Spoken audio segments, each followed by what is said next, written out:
the soccer ball. The trade number 4, other weapons. That's a brief demonstration of the tabak toyo, as it's called in the Filipino martial art. We're including it in this tape because in some states it is perfectly legal to possess them. In other states they're a little bit behind the times and they ban them, but bona fide martial artists can get permits for them. The thing with the tobacco toyo is that it can be a double-edged sword. For example, let me just show you. Because it's flexible in nature, where it gives a pretty good sort of, flick out and strike. Once it hits something hard, it can bounce off and come right back at you, which is a bit of a problem. Plus, use it as it's designed to use, as a flail. Okay? Some of those styles that you see in books, they're using them to block with and to hold with and so on. It's not really what it's designed for. Use it when it's going to get its maximum sort of power. That is by whacking people with it. There's not a great deal you need to know about the tobacco toyo other than hit them and don't get hit yourself. You use the same 11 angles that we use, right, with all our other weapons. All the same. The only ones we don't have, unless we've caught them thrust with the butts, okay, would be 5, 6, and 7. All the rest of the angles are exactly the same. 1, 2, 9, 8, 3, 4, 10, 11. Okay? They're all exactly the same. When you use them not as a flail, it's the same as using a short stick or a tobacco mallet, which is the top stick. Okay? You hit with the butt, you punch with the hand, you use them to grab. These sort of pinching techniques you often see a little bit too hard to try and use them on the street. They work well in the dojo, they work on demo. Locking using the rope or the chain is also a little bit heavy. Well, of course, you can't always walk like that.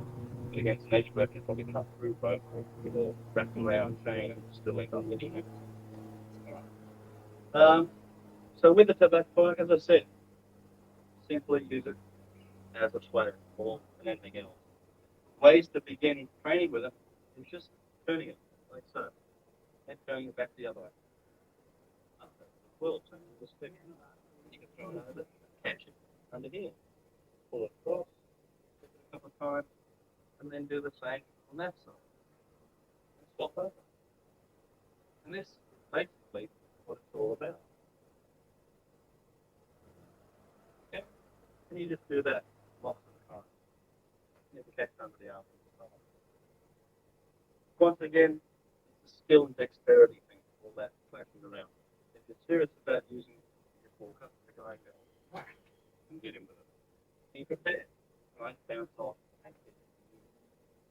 Okay. Let's have a look at some other Filipino.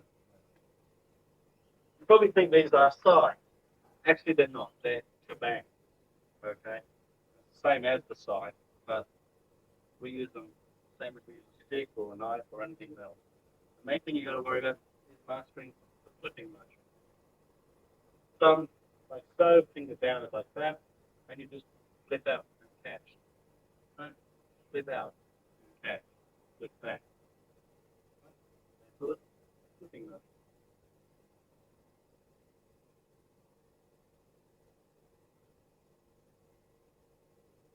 Once you've mastered your flipping motion, you then can use them same as you use a stick. You can use a short putt, drive in, use the point, drive back. You can hit people with it, boom, like a truncheon or a stick. You can use forks here to grab it and box it, twist them out, hit people with, butt strike them, and so on. So it's just a strange shaped stick. And that's the only way you really should look at it, as a strange shaped stick. And you just practice. It's going to work out. Same as anything else. Of course, you can butt strike with them, you can stab with them, you can hit with them, you can have an echo with them. You can do all the things that you can do with a stick. Okay? No big secret on this. Using the same. The thing you've got to master is the flipping. Okay? Master the flip.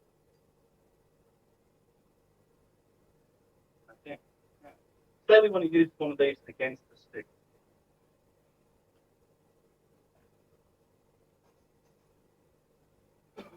Jack comes in with a number 1 stroke, I can block it, same as I would lock the stick, that track hit, use the times or whatever, get it in more, poke it in there, hit him with it, and so on. Or he comes in, I can block, and then use the weapon, like so, lever it with fingers, key lap or whatever. He comes in again, block, back away. Hit him under here with this, stab him with it, pull him in, hit him, down, so on. Comes in with number 2 hand, block, grab it, grab on that side, work it out of his hand. I can use it the same as a stick. Or, stab. Or I can use the time. Lock on, move that way. Or I can lock it, move back, and do it again. No mystery for using anywhere. When you know Arnis, you can pick up anything at all. So I've got it like this, something on that line. I can block, make sure that I hit with that and not with that. Block, then you drag this down, there's that scissors motion. Pull it out of the hand and start. Comes in again, block, back around. Okay, and use the rigidity of the shebang against his eye. Comes in on the 2, block, blocking, see how the time blocking, right around.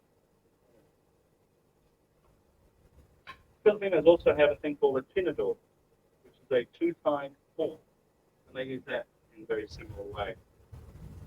Things might come in on these 3 angles, locking down, straight onto the hand or whatever, grabbing it, locking in, a little lift there, yeah. A little twist to the wrist.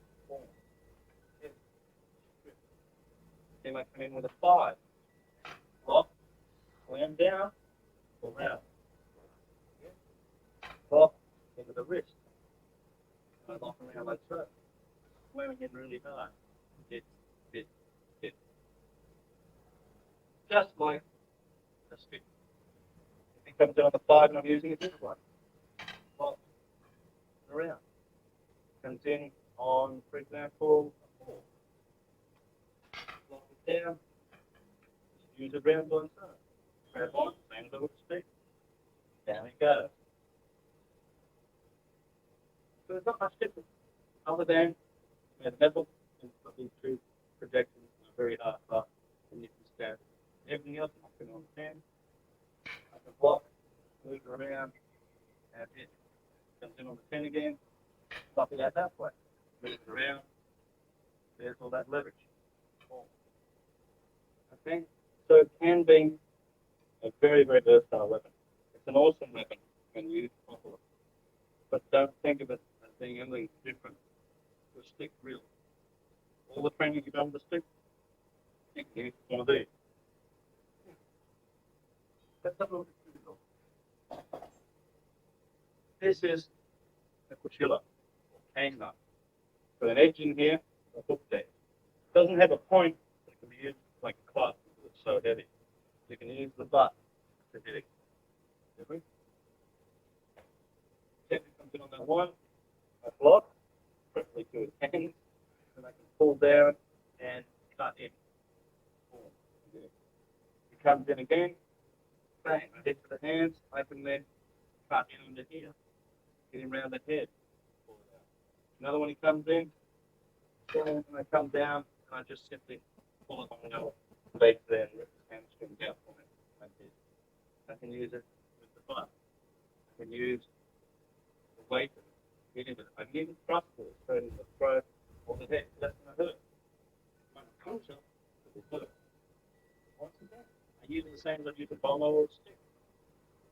Doesn't really make much difference. That is the whole thing with the Filipino martial arts with Arnis.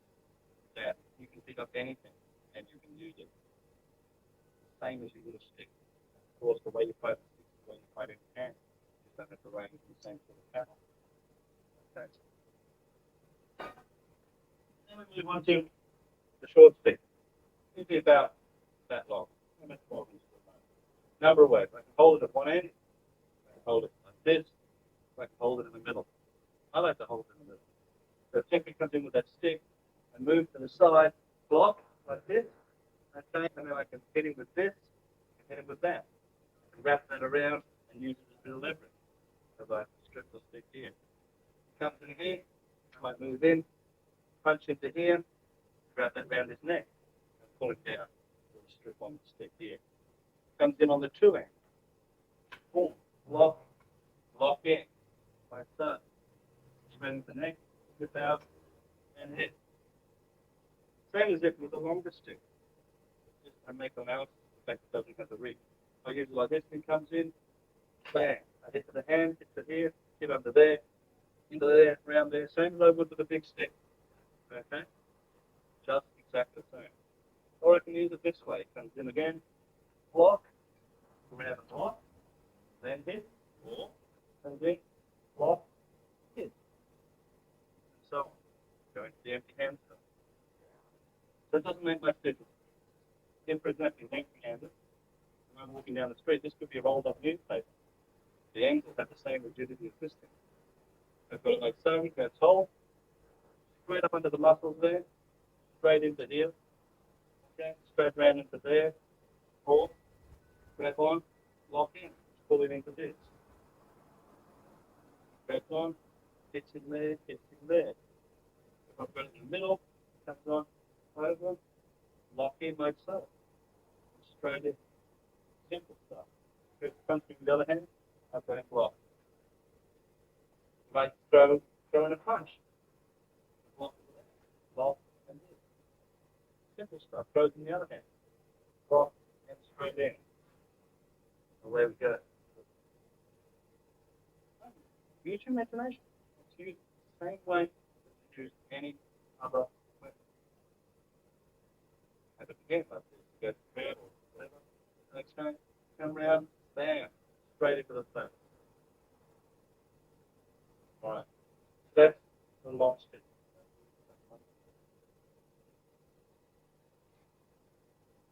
And that's the long version of one of these. These are tabak maliyat, which means short stick. Okay? And these are deadly. Walking down the road, got these in my hands or whatever. He goes to grab. Okay, back to the hand, on the arm, here, in the face, anywhere that I want. I've got a little extra leverage there, a little extra power, and I can hit, punch like I normally would. Straight into the back. Imagine this, right into the nose there. Neck, temple, cheek, into the jaw, into the throat. Okay, so he goes to throw that punch, flush hole, straight, and that's going to be one hell of a strike. Straight into the side of the ear there, or the cheekbone, or the temple. Lock in, slam down. Okay, we grab, straight into the ribs there, straight into the lower end of the thigh, right up underneath here.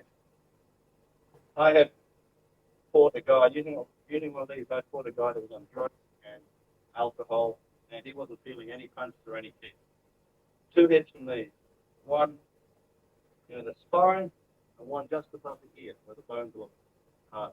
And that slowed him down. It didn't stop him, but it slowed him down. All the things I was doing empty-handed, short of breaking a limb or something, which I didn't want to do, weren't working. So this was actually quite humane. So this. And it could be anything. It could be a pen, cigarette lighter, a little stick with a hole in the end you put your keys on. Hearing could be anything. And away you go. For example, if I throw in that punch, I lock in my elbow, grab, hit, come in there all the pin. Start to fight mano a mano. Let me show you on take number 5. All this stuff. And it's the same if I had a big stick here. The only thing is it's not going to get in the way. It's nice and short. And you can use this against the barrel of the stick. The stick comes in on that one angle, lock, same as I would either empty-handed or with a stick, hit, lock in, bang. It's the same movement. Even if I've only got one of them. Comes in, bang, smack, and so on. Okay? You're using the same thing. That's the beauty of Arnis. Again, anything is a weapon. Use it exactly the same as you would with a stick. People say that Arnis is just a stick art. It's not an everything art. And it's one of the most devastating empty hands art.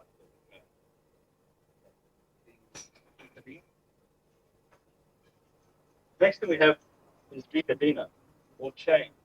This could also be a belt or a bit, okay, or a bit of rope. So we just use most of the plastic chain. Now you can have it one hand down and one hand up, two hands up, have it in one hand. It doesn't make much difference. But like the tabak coil, being a flexible weapon, it can swing back on you.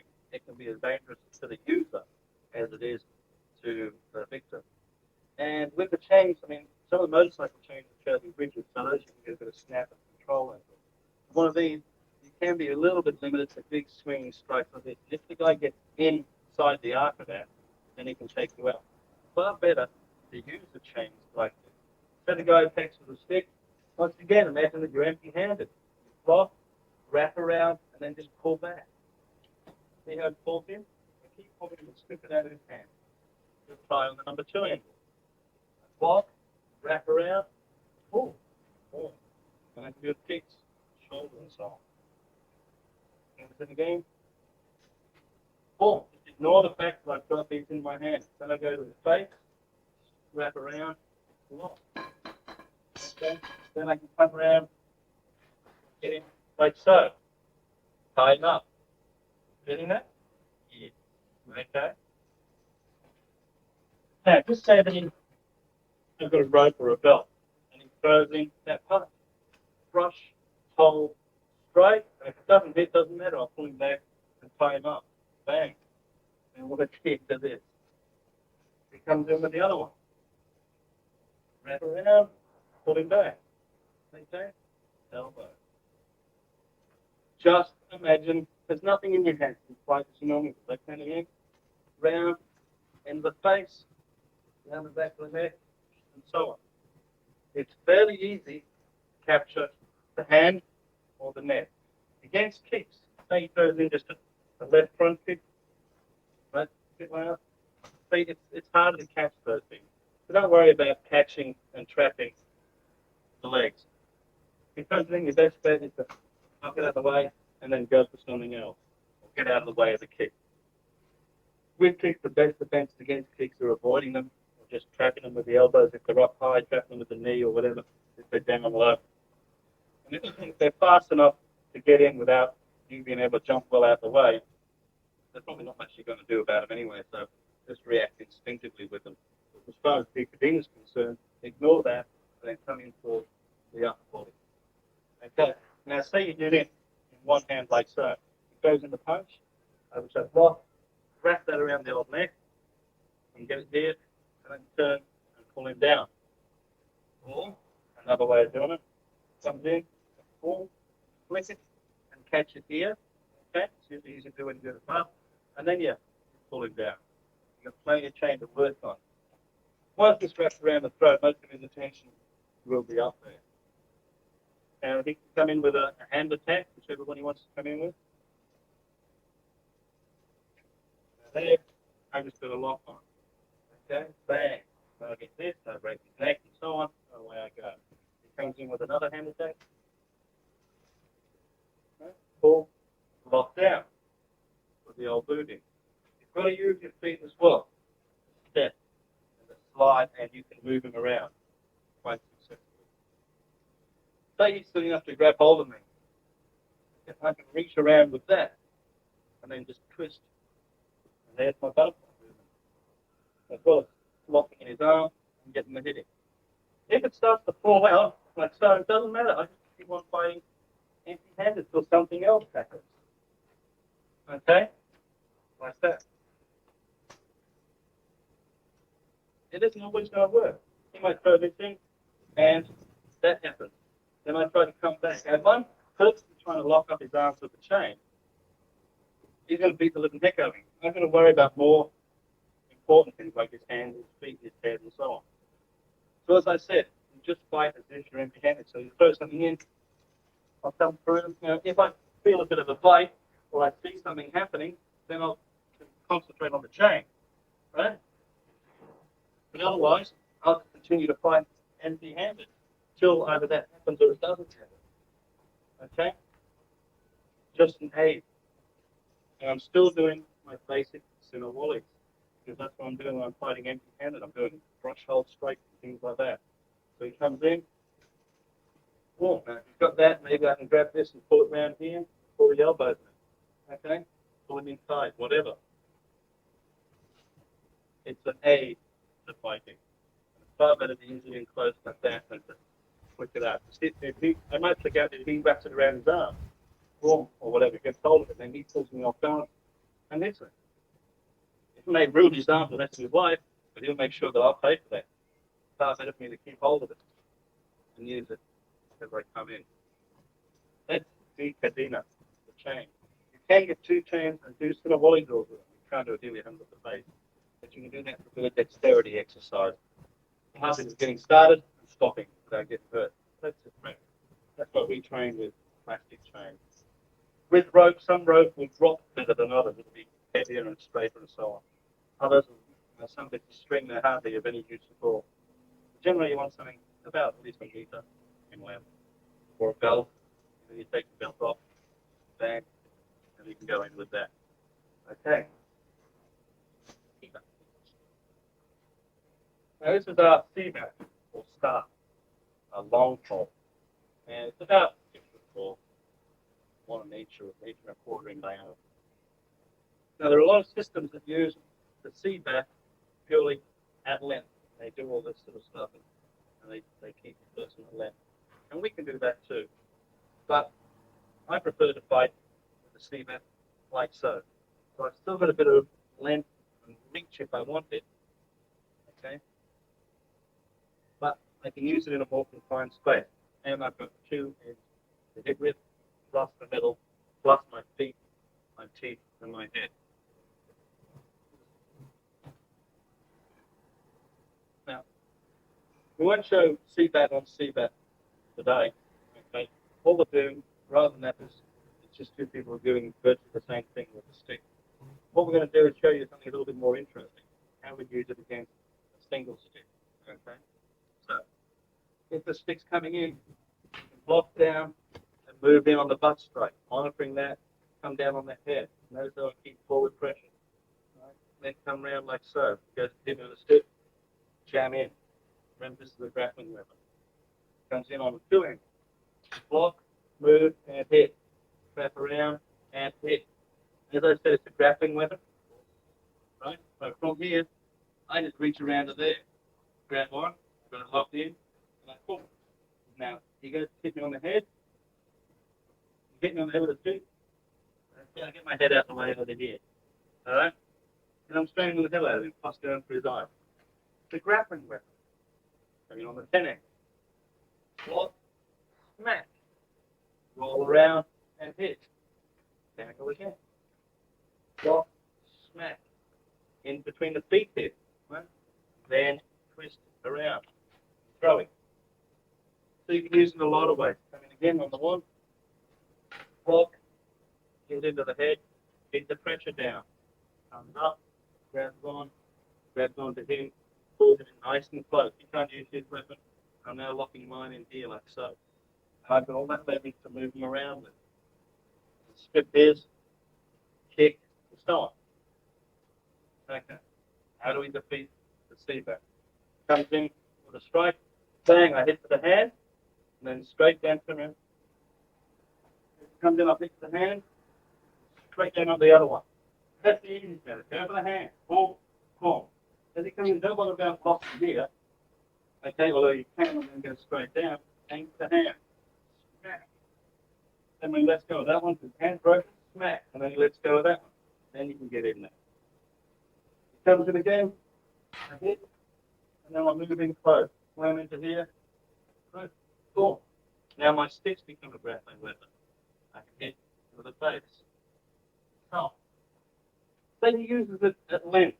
He's the type that keeps it like so. All I'm going to do now is get past this point. So if he drops it, I move it out of the way. Get into the hand, and then I can strip it out of him, and so on. Okay. He uses it again. I move to one side and rapidly go to that. Try and trap in a hit. Obviously, if this is bunkal, which has got a big blade on the end, it's a spear, maybe a little bit more caution is required. He comes in again, block, hit, hit, hit. If he swings it around like so, once again I can block, even if I have to use a bit of effort. Otherwise, if he swings it around, I just have to get out of the range and then come down back onto his hand. His hands are the weak spot. And if he's thrusting, I've only got to deflect that much offline before I can come back down onto it, strip him out of the way. Okay? It's easy to do. Once you know how. And all it is practice. Lots and lots and lots of practice.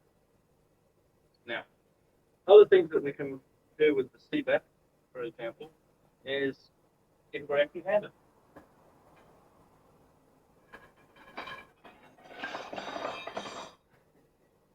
He comes in for an attack, I move it out of the way, and I attack the hand. Kick in the feet, lock in and hit. He might have it in close and he comes in the butt stroke. Block, grab, kick. Or he throws in a vicious block again. Notice I'm blocking to his hand. If I block here, this is where the momentum is. This is where the power is. This will hurt more than if I aim, block with his hand. Comes in, boom. Now I'm in. Once I'm inside the range of this weapon, a lot of its potential, unless used properly, is lost. Okay? Now I can use the weapon to subdue him. Once again, it's a battling weapon. Okay? Once I'm within. If I'm fighting an empty-handed person, and he's come towards me, once I push in, I want to get in close. And now I use this as a rigid sort of takedown device. Alright? Always against the throat. Target areas, the eyes, the groin, the hands, the neck. Those are the best target areas you can aim for with one of these things. How does this go against one of these? Same as if empty hands. He comes in for an attack, block, hit, smack, so on. No different. And again, here's the length of things. Block, pull, smack down into here, smack, smack. Just the same concept. It may start to sound repetitive, because it is. You're doing the same things over and over again, you're just making adjustments to the weapon. Remember, some of them are long, some of them are curved, some are rigid, some are flexible, some are sharp, some are heavy. A heavy implement, okay, it's got a lot of crushing power when it hits, all right, but you've got to try and recock it all the time. And if it's a light one, it might not have as much power, but you can get faster with it. Okay? So, curved blades, they cut better by drawing, for example. But they're a little bit difficult to stab with, so they make an allowance when you're using that type of weapon. Chains, they're flexible. They go out, they can come back in again. Same as with Tabak Toyo. They can go out, they can bounce back. So you've got to make allowances for that. Make sure that you are off its rebound line. Short ones like this, it's got no range. The only range is got the length of your arm. So you have to get in close to use it, and so on. So the individual weapon characteristics will affect how you use them. But the basic way of using them is the same as with a stick, with a knife, empty hands, whatever. Let's have a look then using a chain against the CBAT. We're choosing the CBAT because it's big and it's obvious, and it'll give you a better idea. It comes in on attack, blocking in towards the hand.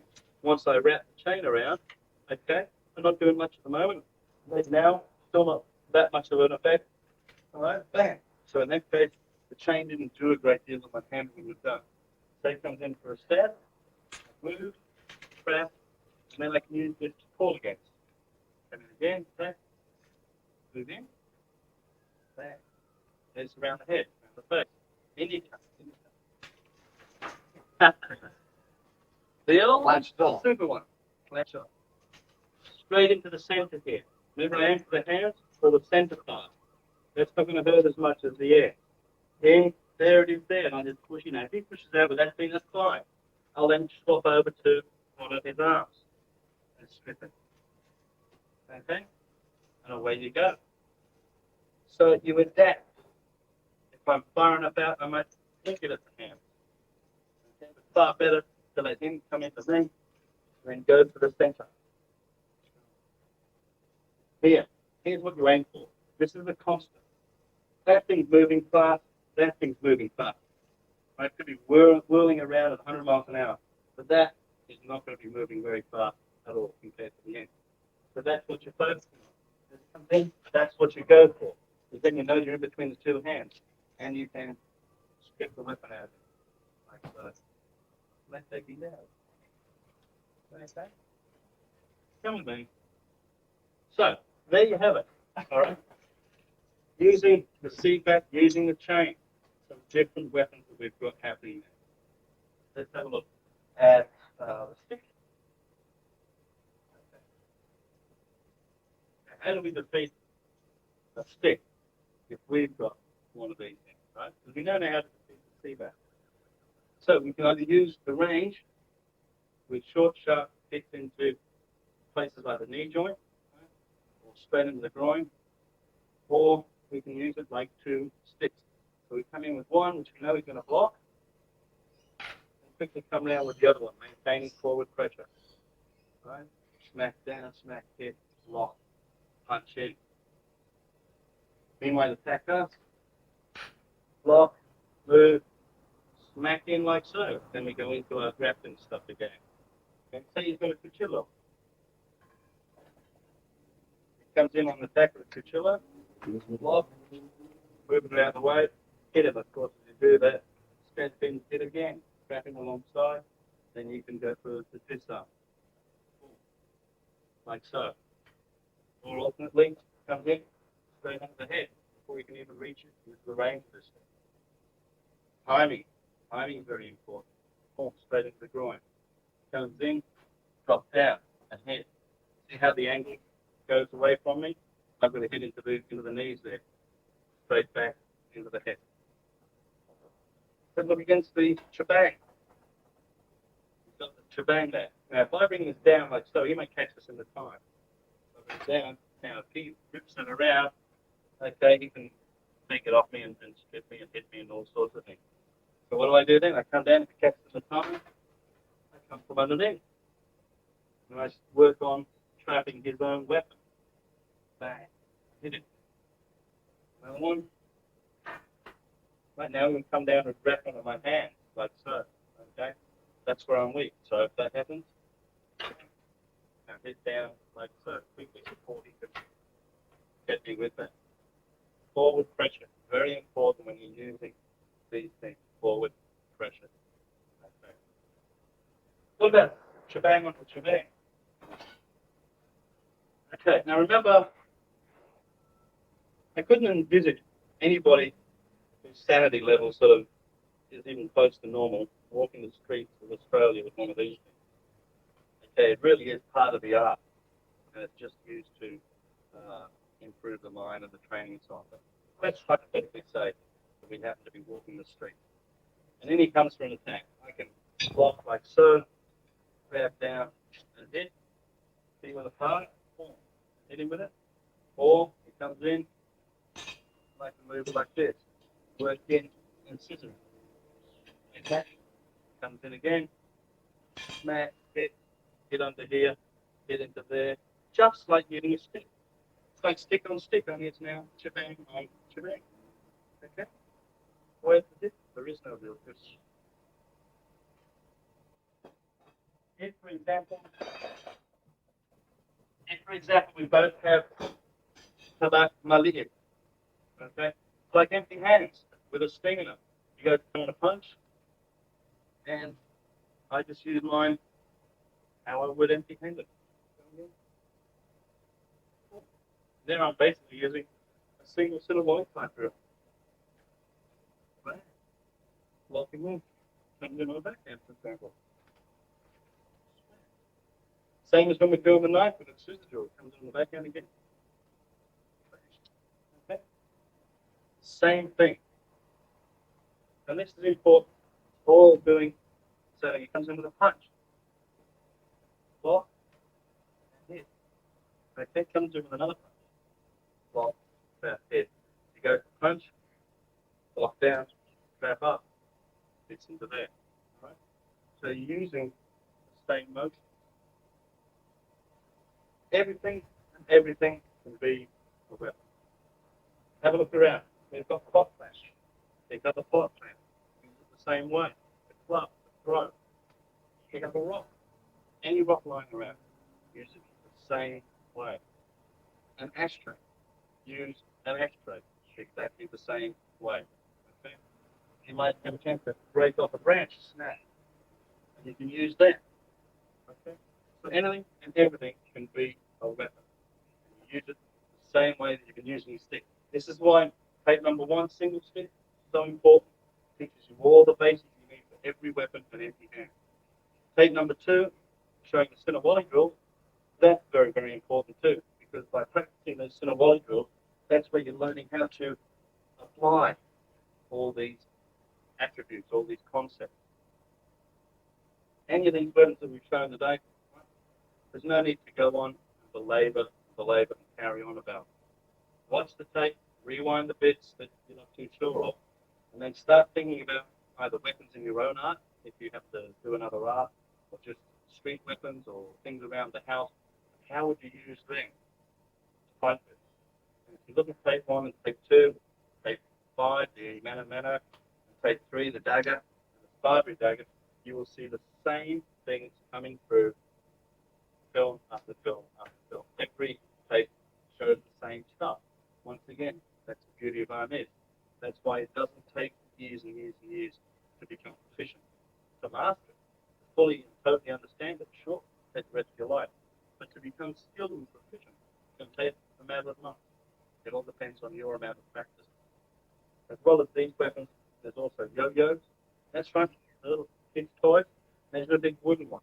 You can club a guy with it. You can flick it out and hit him with it, then it comes back to your hand. You can wrap it around his throat and strangle him with the string and the rope and the yo-yo itself. Yo-yo, the devastating Filipino weapon. The banko, which is the seabed with a spear on the end, okay, there you can start to slash and thrust as well as strike with the shaft and the butt. Other things include, as I said, the tinador, which is the big fork, like a carving fork with 2 prongs on it. They also have what they call tonpak. Tompak's either a blowgun or can also be the modern version is a homemade shotgun. There are 2 pipes of a shotgun shell, bang, they fire that, and they fight with the sticks or the barrel, same as the blowgun. They blow through the blowgun, and they run out of darts, or the enemy get closer, they pull the sticks apart, and they fight with the 2 halves of the blowgun. So, other weapons. Anything and everything can be another weapon. So, pay attention to them, think about what you're going to do with them, and the main thing is relax. Just fight as you normally would fight. Okay? But make allowances for weapons. Okay?